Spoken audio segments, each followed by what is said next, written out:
Salut Thomas, tu es le directeur marketing du domaine skiable de La Plagne.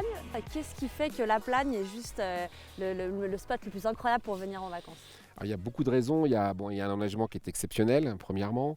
La station est très grande. On a à peu près, c'est pas à peu près, on a 11 stations en une, quelque part. Donc, on a des ambiances aussi bien village et altitude. Donc, ça, c'est une vraie force. Qu'on soit un petit skieur, un débutant ou un grand skieur, on trouve tout ce qu'il faut sur la Plagne. Dans les points d'attractivité du domaine, on va pouvoir citer la luge. On a des zones ludiques qu'on avait déjà créées l'année dernière, qui étaient aussi une piste des Indiens en lien avec un télésiège qui s'appelle Colorado. Le grand air, la raquette, la randonnée, le chien de traîneau, etc. prennent, j'allais dire, encore plus de sens. Ça fait partie de la diversification que beaucoup de stations avaient entamée il y a quelques années. Donc c'est toute cette richesse finalement qui en fait une valeur sûre. C'est des vacances réussies à tous les coups. Je te remercie Thomas. Merci Marie.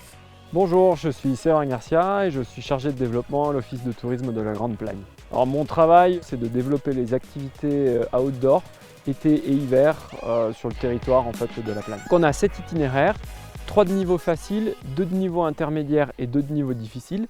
L'aspect sécurité est véritablement important pour l'activité de ski de randonnée, même quand elle se pratique sur des itinéraires qui sont balisés.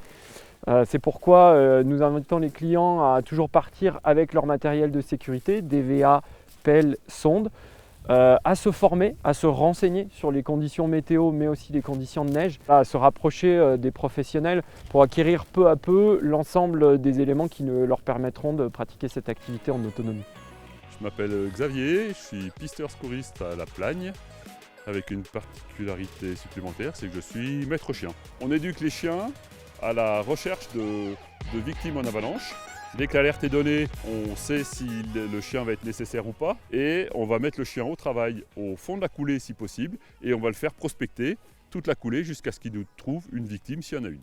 Le conseil premier, c'est d'informer les gens pour dire la destination où on va, dans quel secteur on va aller skier, d'être équipé, bien se tenir au courant des conditions météo en dernier lieu, passer une alerte correcte et nous donner un maximum d'informations, le nombre de victimes. En fonction de ça, on enverra un chien ou on ne l'enverra pas. Claude, tu es l'homme providentiel, celui qu'on aimerait avoir tout le temps avec soi quand on va faire des sorties hors piste. Tu es nivologue, qu'est-ce que c'est? Le nivologue, c'est la personne qui étudie le manteau neigeux. Donc mon métier consiste à analyser le manteau neigeux. Il faut savoir, sans faire de grands cours de nivologie appliquée, que lorsque la neige tombe, c'est un flocon, une étoile de neige. Et cette étoile de neige, quand elle arrive au sol, elle va se transformer. Ensuite, on n'appellera plus ça une étoile de neige, on appellera ça des grains de neige. Et en fonction de la forme de ces grains, on a plus ou moins de chances d'avoir des risques d'avalanche. Un manteau neigeux, c'est comme un gros millefeuille qui est composé des différentes couches qui tombent au fur et à mesure de l'hiver.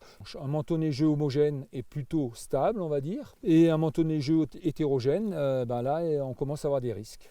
Eh oui. Alors moi, on m'a parlé dans mon recyclage au brevet d'État de couches instables. Certaines couches n'ont aucune stabilité, notamment les grains anguleux, ces fameuses faces planes, ces fameux gobelets. Le givre de surface, ce sont des vraies couches instables. Et quand ces couches sont recouvertes de neige fraîche, comme ces couches n'ont pas de stabilité, comme leur nom l'indique, elles n'arrivent pas non plus à retenir la neige qui leur tombe dessus.